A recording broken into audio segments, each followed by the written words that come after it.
أياما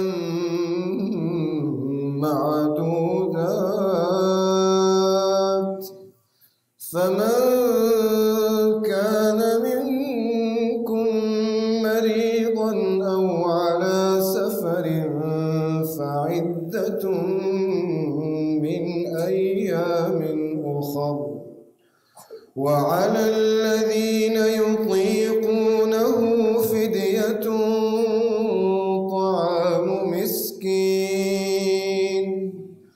فمن تطوع خيرا فهو خير له وأن تصوموا خير لكم إن كنتم تعلمون شهر رمضان الذي أنزل فيه القرآن هدى للناس وبينات من الهدى والفرقان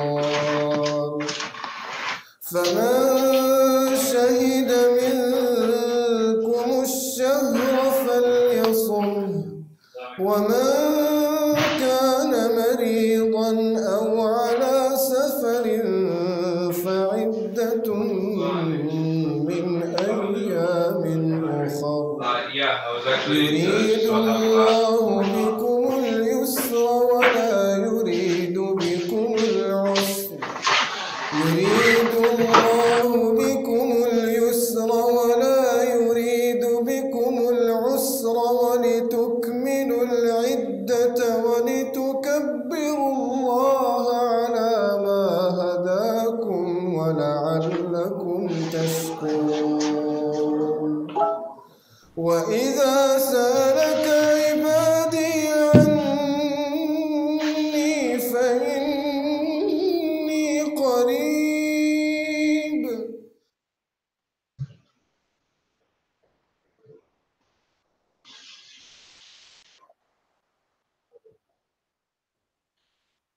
Okay.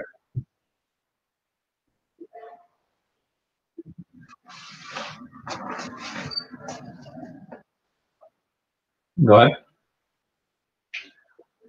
بسم الله الرحمن الرحيم الحمد لله رب العالمين والصلاة والسلام على سيد الأنبياء والمرسلين نبينا محمد وعلى آله وصحبه أجمعين أما بعد يقول الله عز وجل يا أيها الذين آمنوا كتب عليكم الصيام كما كتب على الذين من قبلكم لعلكم تتقون. Allah subhanahu wa ta'ala states in this verse, you who believe, fasting is prescribed for you as it was prescribed for those before you so that you may gain taqwa, so that you may achieve taqwa.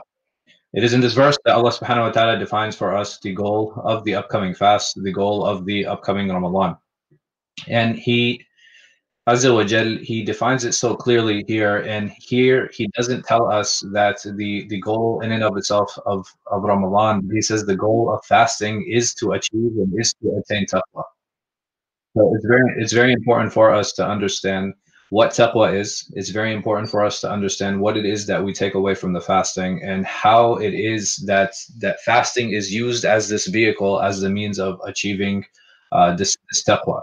And I think there's a lot of misunderstanding with the use of this terminology. I think it's something that we throw around quite a bit. I think it's something that we use quite a lot, but I don't think it's something that many of us have actually sat down to ponder over or to think about.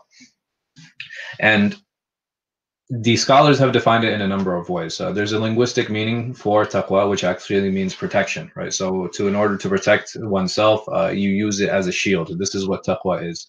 In the Sharia, it's used in a similar way. It's used in a similar way in that it is used as a barrier to protect you from Allah subhanahu wa ta'ala's anger. And this is done by carrying out everything that He Azza wa Jal has ordered and staying away from everything that He Azza wa Jal has actually prohibited.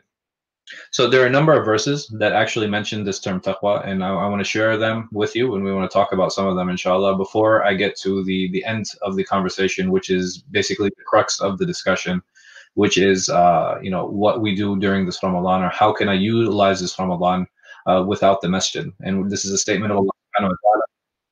Yeah. يا أيها الناس إنا خلقناكم من ذكر وأنثى وجعلناكم شعوبا وقبائل لتعارفوا إن أكرمكم عند الله أتقاكم إن الله عليم خبير. That people, we created you all from a single man and a single woman and made you into ethnicities and tribes so that you should recognize one another. In Allah's eyes, the most honored of you are the ones with the most taqwa. Allah is all knowing, all aware. And in another verse, Allah subhanahu wa ta'ala says, Ya ayyuhalladhina amanu ittaqullaha wa kunu ma'as sadiqin. You who believe have taqwa of Allah, stand with those who are true. And in another ayah, Allah subhanahu wa ta'ala says, كذبت قوم نوح المرسلين إذ قال لهم أخوهم نوح ألا تتقون إني لكم رسول أمين فاتقوا الله وأطيعون. The people of Nuh too called the messengers liars. Their brother Nuh said to them, will you not have taqwa? I am a faithful messenger sent to you. Have taqwa of Allah and obey me. So if we look at these three verses that I've shared with you, there are some commonalities between all of them. So when Allah subhanahu wa ta'ala, when he talks about an individual's superficial appearance, whether he's male or female, whether he's black, white, yellow, regardless of where he's from, regardless of what his lineage is and who his family is, what his background is or what her background is, all of these things are irrelevant to Allah subhanahu wa ta'ala. And the reason that they're irrelevant, because this is how Allah created us. I cannot change my father, I cannot change my mother, I cannot change my skin tone, I cannot change where I am from. All of these things have been given to me and they have been forced upon me, and I have no ability to change any of them. But the thing that Allah has given me, the tool that Allah has given me to mold how I will, is my taqwa. So it is something that is definitely internal. Allah subhanahu wa ta'ala doesn't care about this. He doesn't care how we look, because like we said, this is the way that He Azza wa Jal created us. And looking at these verses, it is something that's related to belief. So it is not only is it internal, but it is related to our belief. It is something that is, it's in all of this is mentioned in the stories of Nuh, Lut, Saleh, Shu'aib. Every single one of them talk about this. Every single one of them mention this, and it's very important for us to focus on these things and understand that not only is it internal, but this taqwa is something that is definitely tied to and something related to our iman and related to our belief.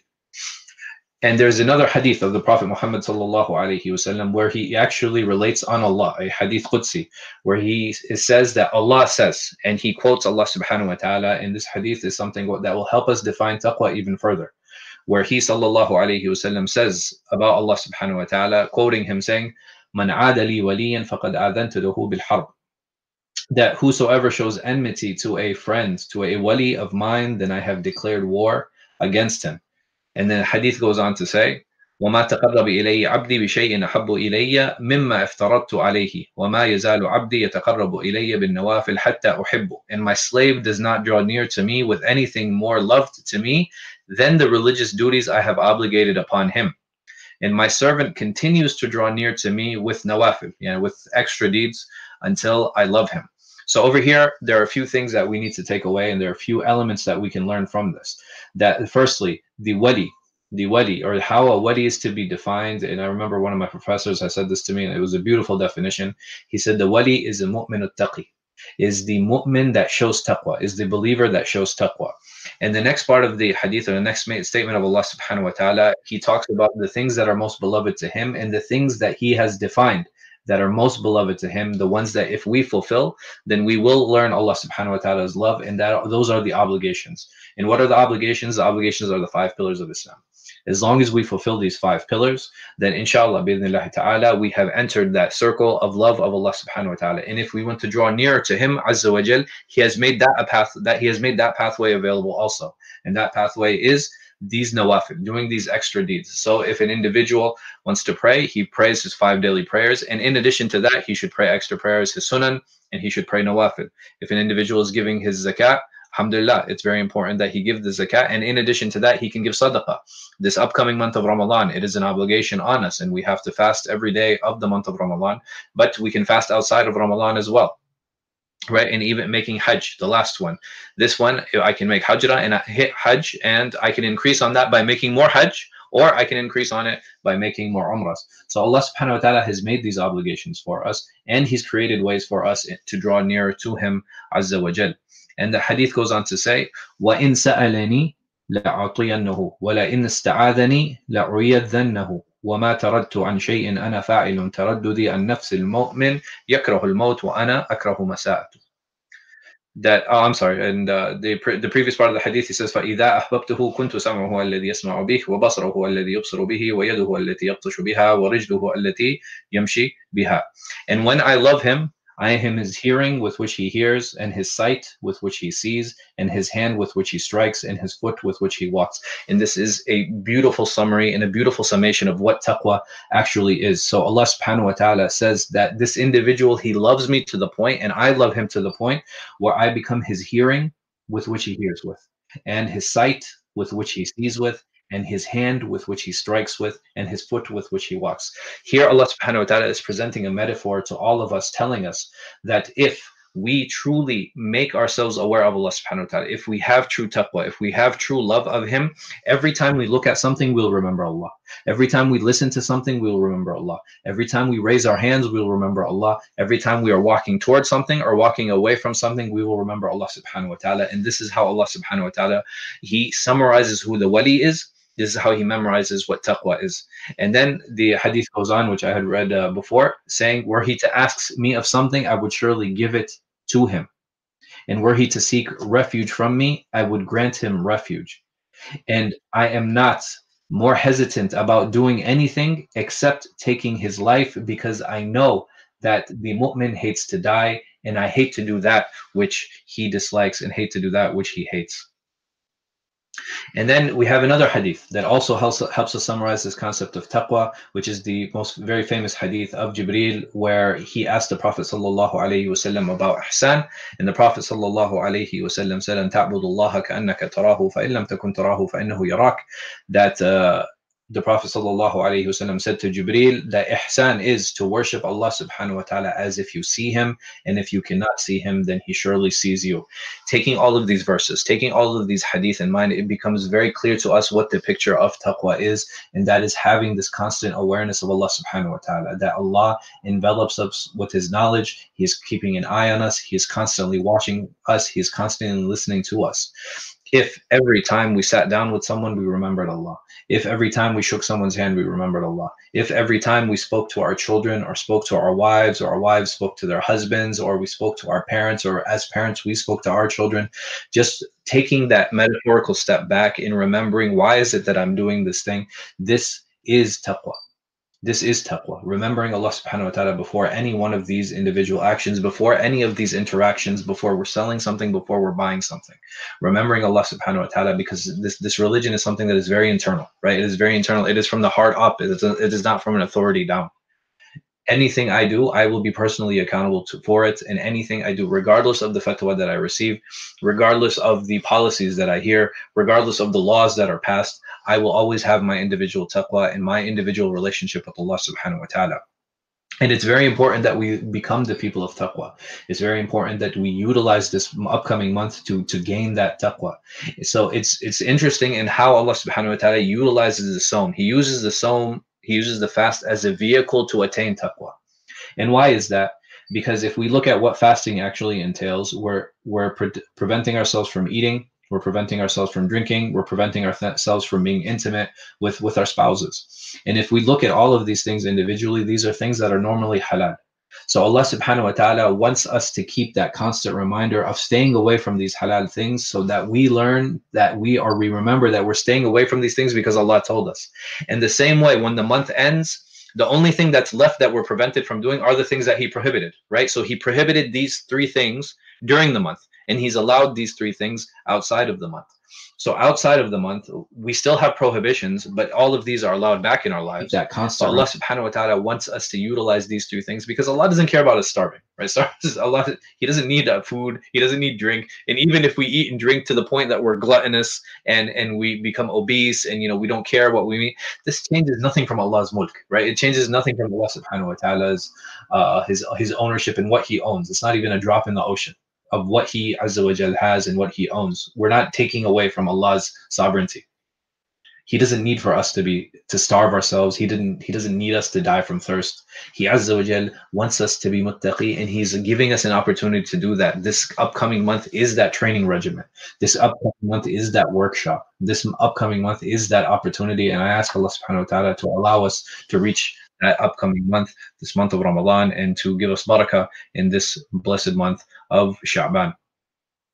So the question comes, and what is the actual topic of discussion is, okay, in light of all of these things, and we know now that the goal of the month of Ramadan and the goal of fasting is to attain taqwa.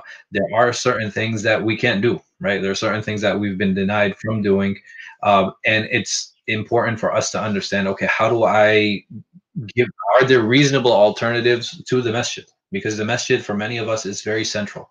It was very central to our month, to the month of Ramadan, and how we celebrated the month and how we drew near to Allah subhanahu wa ta'ala. Some of us would make it a habit that we would feed every day in the masjid. Some of us would make it a habit that we would go and pray more salawat than we normally did in the masjid. Some of us would make it a habit that we would make tarawih in the masjid, or itikaf, or qiyamul layl, right? So all of these opportunities have been taken away. But remember that this entire dunya, this entire world is between qabd and bast. Allah subhanahu wa ta'ala, there are going to be times where he gives and there are going to be times where he takes away. And just because he's taking away something, it doesn't mean that he's not giving something else in return. And I'm sure every single one of us has experienced this during the quarantine, that there are certain things that we have learned about ourselves. There are certain things that we are doing now that we would never have imagined we would have been able to do just a couple months ago. And subhanallah, it's really the affair of the mu'min is really ajib, like the Prophet sallallahu alaihi wasallam said. He said the affair of the mu'min is strange. He said if anything good happens to him, then he's thankful, and if anything bad happens to him, he has sabr. Allah Akbar. You know, and this should be our state, that we take everything as an opportunity, and we really need to realize that this is an opportunity to draw near to Allah subhanahu wa ta'ala, even though it's not something that we would be comfortable with, even though it's something that might be difficult for us. There are many of us out there who have lost our jobs. There are many of us out there who have fallen ill. There are many of us out there who have family members who we have to quarantine ourselves from. There are many of us who are unable to meet those who we love and those who we care for. And it's challenging. You know, don't misunderstand. It is difficult. It is challenging. But inshallah, you know, Allah subhanahu wa ta'ala has taken away those avenues and he's provided us other ones, and it's upon us to utilize those avenues and to better ourselves. So what are some of the things that we can do as a community now that we don't have a masjid, or we don't have the masjid available to us, and we probably won't this Ramadan? I would suggest very practically utilizing different avenues and utilizing different services that are available out there. Zoom is a very popular one. Google Meets is another very popular one. And I'm sure many of you are more familiar than me. I'm not an IT guy in any way, shape, or form on your platform of choice. And the way that we can use these platforms is in a number of ways. And again, this is regarding the community. I will talk about the family, and I will talk about personally on how we can utilize these different things. Having group reading sessions where we do tasheed tilawa. Basically, you have a reading session where you use this opportunity to actually correct your recitation. Because one of the things that we will have that we didn't have in outside of other, you know, in other Ramadans, is we don't have to rush into getting to the masjid for particular things. So sometimes some of us rush to get to a particular dars. Some of us will rush to make salah. Some of us will rush to catch tarawih. And sometimes the gap between Maghrib and Isha is very short. And a lot of times there are a lot of programs that are going on back to back to back. So what are we going to save? We're actually going to be saving that I'm sorry, I forgot the word, but the time it takes to get there, right? We'll save that time. So if it took me 5 minutes to get to the masjid, I've just saved 10 minutes, right? I've saved the time going, I've saved the time coming back. In addition to saving the time of finding a place to sit, finding a place to get my things ready, right? And there are a lot of things I don't have to rush for logistically. There are a lot of things now I have more time for myself. So I should utilize that time in taking part in these programs. And if, you know, some person might say, well, it's not being offered in my community. It doesn't matter. If it's not being offered in my community, you know what that means? That means that I have to take initiative. That's all it means. And even if I benefit one person, if I benefit two people, walillahi alhamd, Allah subhanahu wa ta'ala has blessed me in that initiative that I took. So if you feel that, well, in my community this isn't happening, reach out to your local administration and say, hey, this is a program that I'd be interested in either you hosting or myself starting. And always remember, every time you present an idea to an administration, it's better to have the idea fleshed out. You know, coming up with a little bit of a skeleton, and I know that can be challenging, because it's easier for people to adjust written programs than it is for us to say, me calling up the masjid and be like, hey, we need a program during Ramadan, and just hanging up. That really doesn't give a lot of insight into what it is that you were looking for personally, or what the community needs are. But if you actually flesh out a program, and if you have one or two friends who are interested in it, you can actually show your board that, hey, listen, that there is some traction for this program, there is some need for this program, and it is something that can get started. And maybe Allah subhanahu wa ta'ala, by your hand, will make this into a very, a vast program. It'll make it into a very successful program. I mean, even FCAD, even Masjid ibn Isa, Masjid Isa ibn Maryam, all of these, they started off as very small and very little, and look at how Allah subhanahu wa ta'ala has blessed them today. So, don't ever think that, well, I have a small idea, or, I don't know how it's going to work. Allah subhanahu wa ta'ala, all he wants from us is to make a little bit of effort, and he will bless the rest of the path. So remember, please, try to make that effort, inshallah. Other ideas that you can have is, if you haven't memorized a lot of the Quran, this is a great opportunity to do hifz. Allah subhanahu wa ta'ala has blessed the month of Ramadan, from now until the end of Ramadan, or from now until past Ramadan. Using Ramadan, I don't like for us to have this attitude that Ramadan is the only month I can work in. Ramadan should be a springboard for all of the work that we do for the rest of the year. And I'm not saying that I'm the same person in Ramadan that I am outside of Ramadan. That's impossible. And I know, like, a lot of Shaykh and like imams and stuff, they'd be like, we need to be better after Ramadan than we were in Ramadan. It's impossible. Ramadan has blessings in it. Ramadan has an obligatory fast in it. And just the blessings alone is enough. That's enough for me to say it's impossible to be the same. The shayateen are chained up. All of these distractions are removed for us. How is it possible I'm the same person when Ramadan ends? That's not the idea. But it should be a springboard for me to be a better person. There's no doubt about that. I can't be a Ramadan Muslim the entire year. It's not possible. But I can be a better person after Ramadan than I was before Ramadan. So basically, if I'm coming into Ramadan, I might hit the high. Like, I might hit very high. But then I started here. If I'm coming back and I end up here, and inshallah, alhamdulillah, I've succeeded, because I've managed to better myself. And that's what the actual goal is. And if you think about any seminar, any workshop, any training that you've been to, it's very intensive, it's very hard, it's very difficult. And the way you work in that environment is not the same way that you work outside of that environment. And why? Because the idea is to give you a few more skills. The idea is to help you, put certain things in perspective. So, if we keep all of those things in mind, it really helps. It's something that will really put a lot of these things, inshallah, and make us better Muslims. Having a separate tafsir classes, and these can be either interactive, or they can be a lecture style where there's a tafsir every night. In my masjid, what I usually do for Ramadan is I will give a summary every night. So a summary of what is to be recited that night, and I'll do the summary, inshallah. It takes anywhere between 7 and 15 minutes, depending on the content of that juz of that day. That's something that can be requested, and something that I feel is very reasonable. Every night doing a summary, and then when you lead your family in prayer, inshallah, and we'll talk about that. That is a good way of implementing what it is that you learn, and also to help focus on what is to be recited. Reflecting on the Quran, having tadabbur sessions, and I would actually set this up by age groups. So what you can have is a tadabbur class for the youth, whether elementary age youth, and then maybe middle school youth, and then high school and college kids, you can put them into one group, and then maybe even the college and beyond kids, put them into another group. But having a session where they can actually sit down and do tadabbur, and they can actually reflect over the Quran. And I think understanding how to reflect over the Quran, it is some people, we take it to mean as something that's very general, something that's very flowery. But there is a method behind it, and there really is a method behind it, and that method involves something that everybody can do, because Allah subhanahu wa ta'ala, he says, أَفَلَا يَتَدَبَّرُونَ الْقُرْآنَ أَمْ عَلَىٰ قُلُوبِهِمْ أَقْفَالُهَا, that do they not ponder over the Quran, or is it that there are locks, multiple locks over their hearts? So Allah subhanahu wa ta'ala, he here is commanding every single Muslim to do tadabbur. Not every Muslim is commanded to do tafsir. There's a big difference. But every Muslim can do tadabbur. And why is that? Because tadabbur involves my personal experience with the ayah. How can I relate to this verse? How can I relate to my life? How does this relate to my personal life? How does this verse affect me, and what is going on in my life today? Because we always have to remember that Allah subhanahu wa ta'ala is talking to me, right? Through his book, he azza wa jalla is talking to me. This is Allah subhanahu wa ta'ala's speech. And who is he talking to? He's talking to me. He's addressing me. This is one of the ways that the Quran is miraculous. Anytime I open it up, I will find a solution to my problems. But how many of us actually turn to it in a way that I can use it to solve my problem? If we turn it in that way, Allah subhanahu wa ta'ala will open our hearts, and Allah will find a way. taking benefits from the verses. What are some ways that I can actually benefit from this verse? What are some things that I can take away from it? Remember, it's very different from tafsir. What I benefit can be very different from what my neighbor can benefit. What can be very different from what another sister, another brother, or an imam, or somebody who has a lot of knowledge, someone who has little knowledge. Everybody will have different levels and different things that they will extract from the verses and different ways that they'll benefit from it. And none of it is really wrong. You can't say that, okay, unless they're extracting a ruling, right? A ruling is very different. But how I benefited from the verse, maybe the way Allah subhanahu wa ta'ala is addressing me, maybe the way Allah subhanahu wa ta'ala is presenting something, maybe the way Allah subhanahu wa ta'ala words something. All of these are different ways to definitely benefit from the verses and ways to help us grow and help us develop an appreciation for the Quran.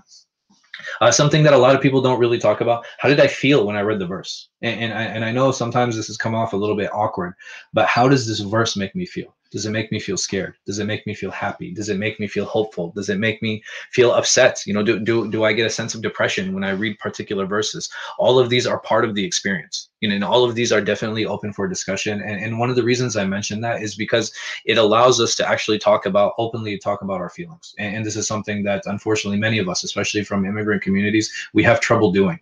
But if I say, okay, I felt like this reading this verse, cracking that door open a little bit where I'm able to talk about my feelings concerning the Quran, nobody can ever look down on me for that, right? Again, I said it might be something that be unique, or it might be strange, or something you're not familiar with, but the Quran is the speech of Allah. How does it affect me? How does it make me feel? And I need having that discussion with others. It can be really eye-opening sometimes.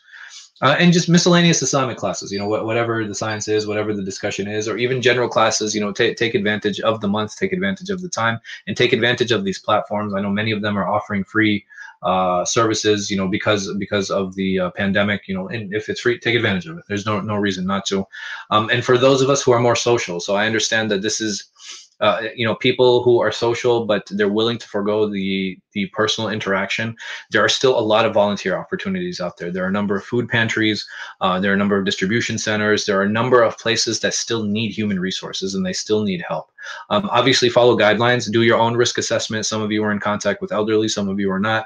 Do your own personal risk assessment. I'm not going to dictate to you that what you should do and what you can't do.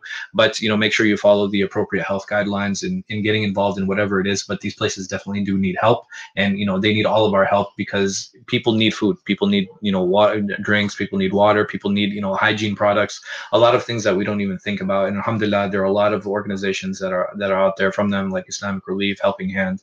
And I'm sure there are other organizations that all of you are familiar with. But going out, even the local ones, even the local non-Muslim ones, there are a lot of organizations out there that are trying to help the community, and there's nothing wrong with taking part in that. And if you feel that might be a little bit too personal, or something that you're not willing to take, or because of your own personal risk assessment, because the people who you're involved with, they're high risk, you would rather take another route, that's completely fine and completely acceptable too. You can always donate financially. That's a very easy way to get involved in these different programs. That's on a community level. So there are certain things that you can also do on the family level. Having nightly discussions of the selected verses. So basically doing like a tadabbur thing, but instead of having it in a class setting or like an age group setting, you do it with your family. So with your wife and your children, and you sit down and you take selected verses and you make it for your month. Like, okay, our goal, for example, is to finish the last juz, is to finish the last sifara, for example, or is to go through a particular surah. All of these things are beneficial. All of these things are great. And, I recommend anyone to do that. And setting that goal by the end of the month, you can say that you did something as a family. And I think that's wonderful. I really pride myself, that this is something that alhamdulillah I've been doing for some time with my family, and it's something that I hope all of you would take pride in doing with yours, because like I said, it doesn't require a high level of knowledge. Just sitting down and just talking about the verses, how we feel about them, how we understand them, how to reflect on them, what our experiences are with them, how can I apply this in my life. All of these things are extremely beneficial. And this is something that even Anas radiallahu anh, he used to do. He used to do a khatam every month, right? He used to do a khatam every month. He used to read the entire Quran with his family, and then at the end of the month, he would gather his family in dua, and they would make dua together. So this is a great opportunity to not just read Quran, but to get together and to make dua. Also, having miscellaneous family discussions. Sometimes, having a topic-based discussion can be very healthy. And it's something that a lot of us don't do. Instead of asking our kids, how are you doing, we're kind of setting ourselves up for failure with that one, because the answer is always going to be fine. Even if our child asks us, how are you doing, we're going to respond in the same way. Nobody ever opens up with a how are you doing. But sometimes having a discussion on a particular topic, saying, hey, how do you guys think you've changed, since the quarantine started? And then just open up the floor and have that discussion. What do you miss the most? What are some things that you want to do as soon as the quarantine ends? And you'll be, and I've had some of these discussions with the youth, and some of the answers are really, they're really interesting, and how some of these kids, like what we miss as people, as humans. So I was talking to one of the kids, and I was asking him, I was like, what do you want to do as soon as the quarantine ends? He's like, man, I want to go to Costco and and try the samples again. And just sometimes these small things, we don't realize how much importance they have, in our lives, or how much we miss these small things that might have been insignificant before. And this is also very telling when it comes to us as parents, on how important money is in our child's life. Right. And that's something that's really telling. It's usually not. Our children don't care how much money we have or how much money we don't have, but they do care on how much time we spend with them. And this is a good opportunity for that. Family iftar preparation. So instead of preparing iftar for the masjid, maybe everybody in the family can take turns making it. And this is a great way of not only showing appreciation, because like in my family, my wife is the one that usually makes the iftar, but now I can allow my children to do it. I can prepare it myself, and this is a great way to appreciate her. Because I'm helping and participate in that, and it helps me realize the work that she does, and how difficult something like that is, something that we might even take for granted. And it's a good reminder for our children, because we can always tell them, hey, listen, you're feeding us, and by feeding us, you're actually getting the reward of the fasting person too. So if you're a family of 6 or a family of 4 or whatever, and you tell your son or daughter, hey, if you feed us, you'll also get the reward of 3 more fasting people. It's very encouraging. So we should definitely try to encourage each other. We should definitely try to encourage our children to take part in that, and to take turns kind of preparing this iftar. The last thing I would recommend is like a family tarawih, where one person, a male in the family, it can be an adult or it can be a child, where they lead, and it can be on however much you memorized. You can lead from the mushaf, or you can have even 2 jama'ats, right? You can have a jama'at for the father and the son, and you can have a jama'at for the mother and the daughter, and you guys can move at separate paces, depending on what you want to do and how you want to do it. There's absolutely nothing wrong with that.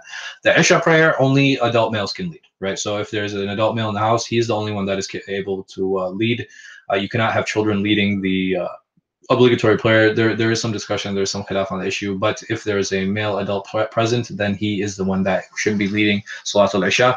But there is more lenience in the Sunnah, right? In the Sunnah prayers, like Taraweeh, for example, it's completely fine to have one of the youth go ahead and lead everybody in prayer. Pray whatever you're comfortable with. If you want to pray 2 and stop, that's fine. 4, 8, 10, 16, 20, however many you want to pray, inshallah, it's a great opportunity for that. Use the mushaf. Read from the Quran if you are not fluent if you haven't memorized a good number of the verses, and just go ahead and read from the Quran. That's a good opportunity for you, inshallah.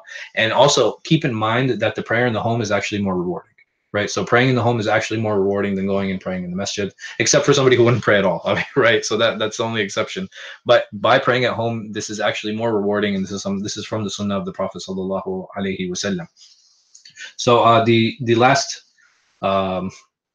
last person, I guess, I would talk about is us, right? As individuals, what is it that we can do to benefit from the upcoming month? And one of the best ways, because it is the month of the Quran, is by actually developing a relationship with the Quran. And this is something that I've advised my students before to do also, where you have something called a Quran journal. Basically, you keep a Quran journal where you write about your personal experiences with the Quran. And in those verses, you remember, and keep in mind, and these are some of the things that I had mentioned previously, keep in mind that Allah subhanahu wa ta'ala is addressing you. Keep in mind the context, that of the verses. Do not isolate a single verse. Make sure that you are getting a grasp of the verses that are before and the verses that are coming after it. How do I feel after reading those verses, or how do I feel after reading those surahs? Again, that's something that I think that's great to keep a note of. Things that I benefited from the verses. Again, these are all wonderful things. Having this nice little journal, and you'll find that after a year, after 2 years, after 3 years, 10 years or whatever, you've completed your own selection of your ponderings over the Quran. And it could be something that you could refer back to. It could be something that your kids can take benefit from. You can benefit from. You can go back. You can make changes, and maybe even turn it into a published work. I mean, and this is something that the whole entire ummah can benefit from. You don't have to be a scholar to do it, because this is just talking about your personal experiences and your feelings with the Quran. If you have any questions about the Quran, there's verses that are just not clear, verses you don't understand, verses that I feel need further explanation, or furthers that I feel need to be expounded on. All of these are great questions to write down. And some people might say after hearing all these things, well, I don't know Arabic.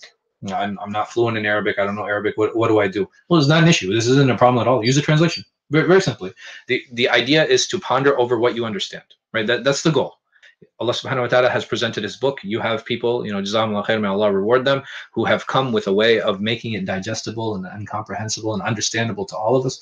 Use them. I mean, they're great tools. We have to understand that translation is actually tafsir, right? Translation is actually a form of tafsir, because the author is, he's bringing his understanding of the verses to help us understand them. So it's very important to keep that in mind. It's very important to know that even somebody who knows Arabic, right? Even somebody who knows Arabic, like myself, I studied in a university environment for like 10 years.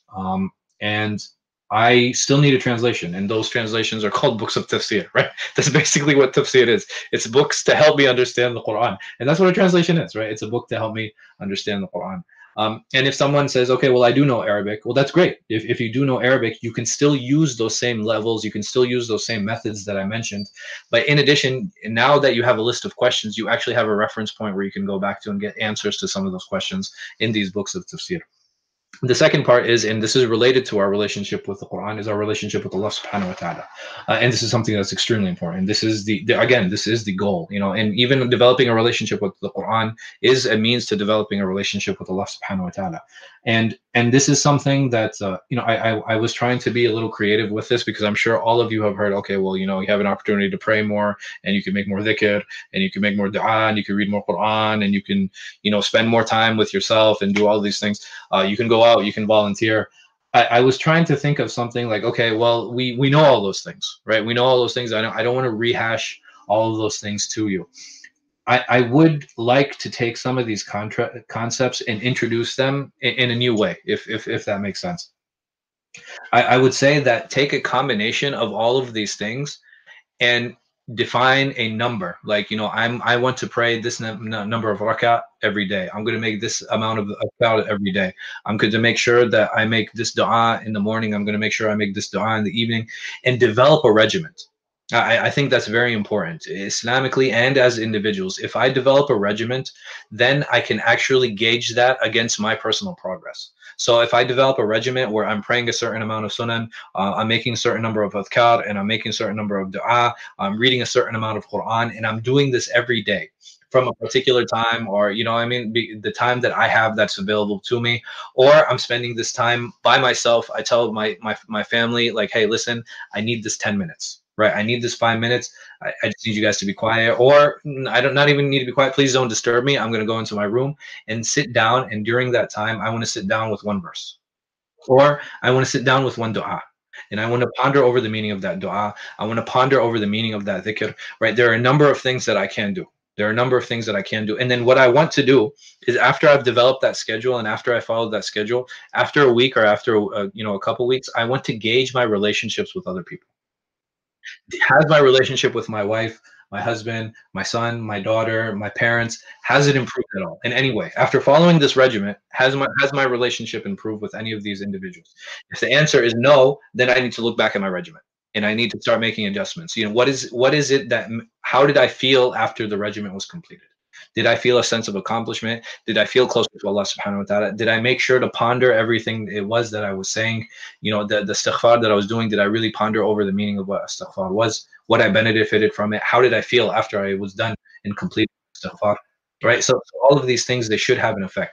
And if I find after completing my regiment, things are the same, then I can either maintain it, which is great, or I can look to increase on my regiment, add a few more adhkar, add a few more, rak'ah, read a little bit more Quran. And I want to get to the point, after doing all of this, going through all of these exercises and finding these different ways, because what I'm basically trying to do is I'm trying to determine the best way for me, right? Islam is very experiential. What is my experience with Allah subhanahu wa ta'ala? What are the things that I did that allowed me to better my relationship with Allah? And a good gauge of how I'm bettering my relationship with Allah is because I'm bettering my relationship with my family and those individuals that are around me. Because at the end of the day, even if I find that, okay, well, I haven't improved, I didn't lose anything, because I've been making dhikr and I've been making dua and I've been reading Quran and I've been getting reward. Walillah alhamd. But those techniques and those methods, they didn't work to improve me as a person, even though I received reward. So I need to figure out what works for me. And many times those are things that I enjoy, things that I love. If I enjoy reading Quran, I should spend more time doing that than doing other. But having that variety in our schedules is very important. And it is something that makes us like that. Allah subhanahu wa ta'ala, he even says, وَخُلِقَ الْإِنسَانُ ضَعِيفًا, that a man has been created weak. Right? Man has been created weak, and we need strength from him, Azza wa Jal. Because without him, there's nothing that we can do. And I ask Allah subhanahu wa ta'ala for tawfiq. I ask Allah subhanahu wa ta'ala to bless us. And I ask him to allow us to reach Ramadan. We'll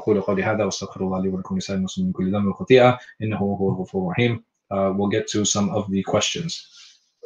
Number one, Assalamu alaikum. Is it true that Taraweeh is better to be done at home, like how it was done initially? Yes, it was. And this is something that I had mentioned in the lecture. The sunan and the nawafil, it is always better to pray them at home than it is to pray them in the masjid. Number two, has something like this happened in the past? Yes. When Umar radiallahu anhu, when he actually appointed Ubay to lead the people in Taraweeh, he himself didn't join. So I know a lot of people don't know this, but he himself didn't join in the he didn't join the Taraweeh congregation. Like, he prayed Isha and then he went home and he prayed. He prayed by himself. So praying by yourself is better. Zakat al-Fitr, how early can an individual pay?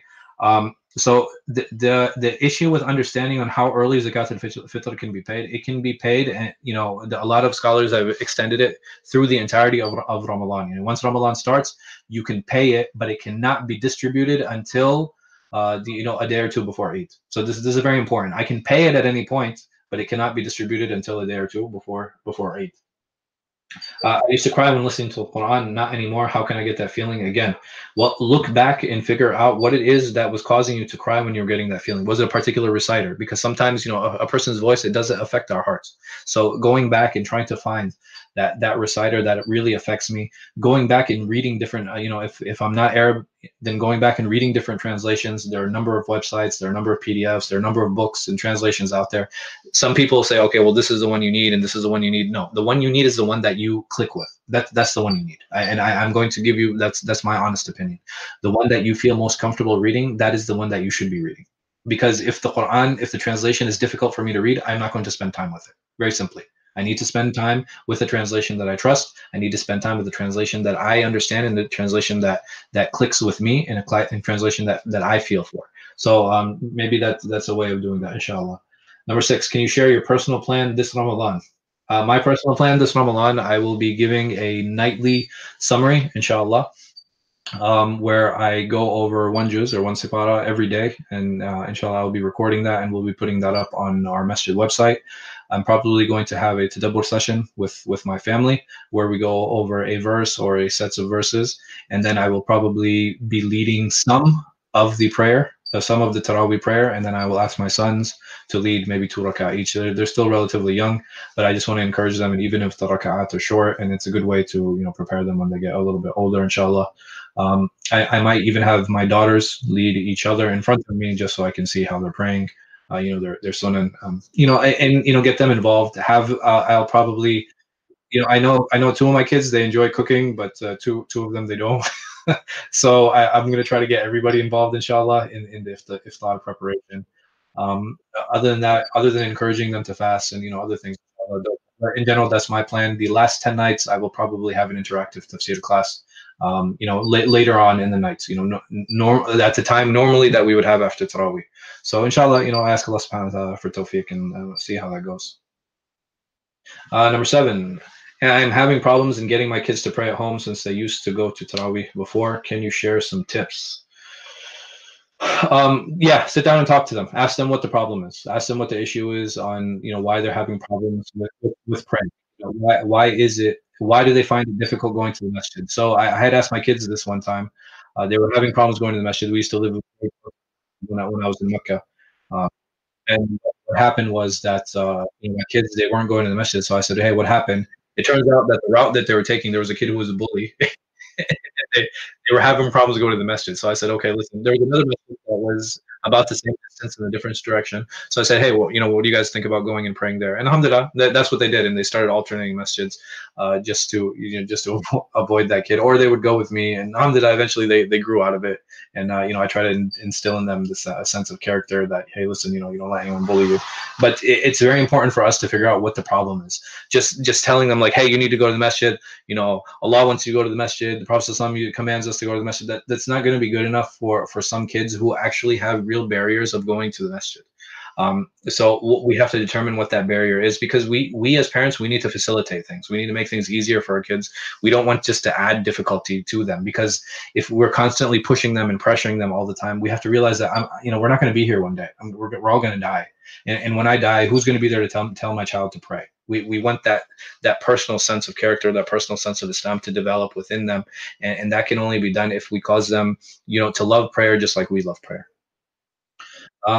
How do we avoid wrong tafsir? Which standard do we use? Asking Google sometimes is not helping due to many different opinions.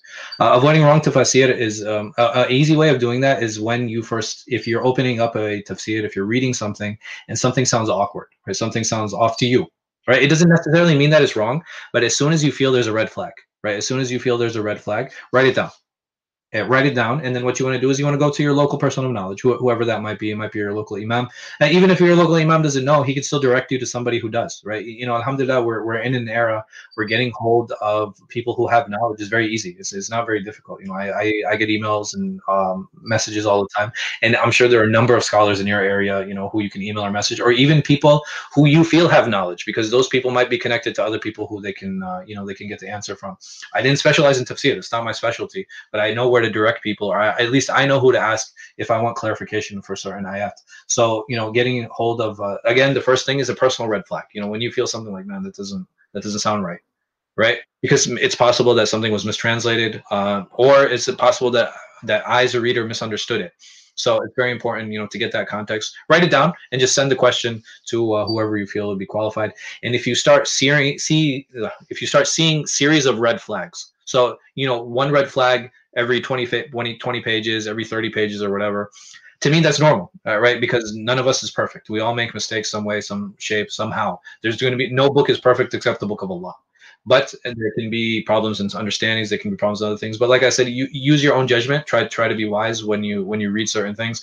And if you start finding that there are so many red flags that it's taking away from your reading, then it's probably better to put that book away and pick up another one.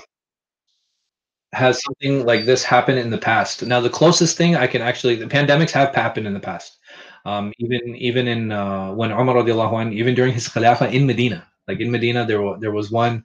I think around 700 years ago, I think there was a pandemic also in Mecca. So during Ramadan, I don't know.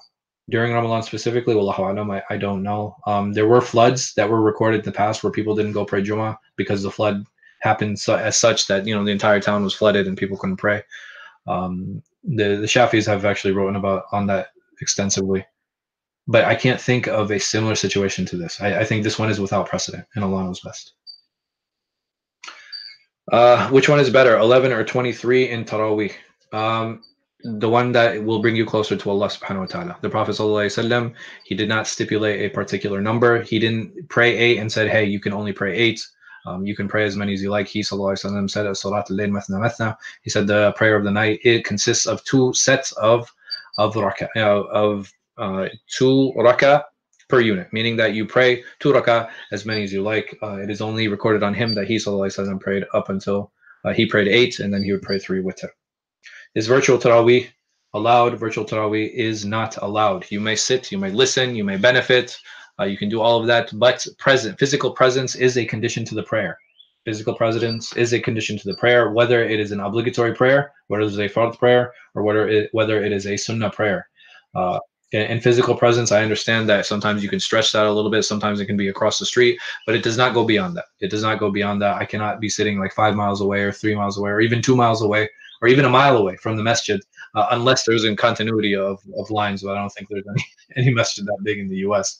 But even that distance, even though I can hear him, even though it's televised, even though it's live, this is not permissible. This cannot happen. Again, you can benefit from just the recitation and just from listening, but it is not something that is permissible, and Allah knows best. طيب والله أعلم وصلى الله على خير خلق نبينا محمد وعلى آله وصحبه وسلم.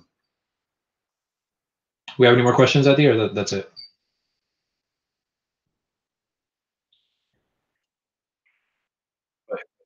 Okay. آمين آمين وإياك يا أخي. May Allah bless you. وعليكم السلام ورحمة الله وبركاته.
يا أيها الذين آمنوا كتب عليكم الصيام كما كتب على الذين من قبلكم لعلكم تتقون أياما معدودات فمن كان منكم مريضا أو على سفر فعدة من أيام أخر وعلى الذين يطيقونه فدية طعام مسكين فمن تطوع خيرا فهو خير له وأن تصوموا خير لكم إن كنتم تعلمون شهر رمضان الذي أنزل فيه القرآن هدى للناس وبينات من الهدى والفرقان فمن شهد منكم الشهر فليصمه ومن كان مريضا أو على سفر فعدة من أيام أخر يريد الله بكم اليسر ولا يريد بكم العسر يريد الله بكم اليسر ولا يريد بكم العسر ولتكملوا العدة ولتكبروا الله على ما هداكم ولعلكم تشكرون وإذا سألك عبادي عني فإني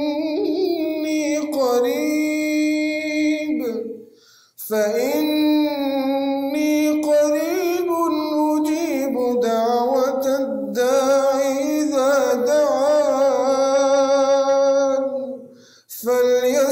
فليستجيبوا لي وليؤمنوا بي لعلهم يرشدون أحل لكم ليلة الصيام الرفث إلى نسائكم هن لباس لكم وأنتم لباس لهن علم الله أنكم كنتم تختانون أنفسكم وعفى عنكم فالآن باشروهن وابتغوا ما كتب الله لكم وكلوا واشربوا حتى يتبين لكم الخيط الأبيض من الخيط الأسود من الفجر ثم أتموا الصيام إلى الليل ولا تباشروهن وأنتم عاكفون في المساجد تلك حدود الله فلا تقربوها كذلك يبين الله آياته للناس لعلهم يتقون ولا تأكلوا أموالكم بينكم بالباطل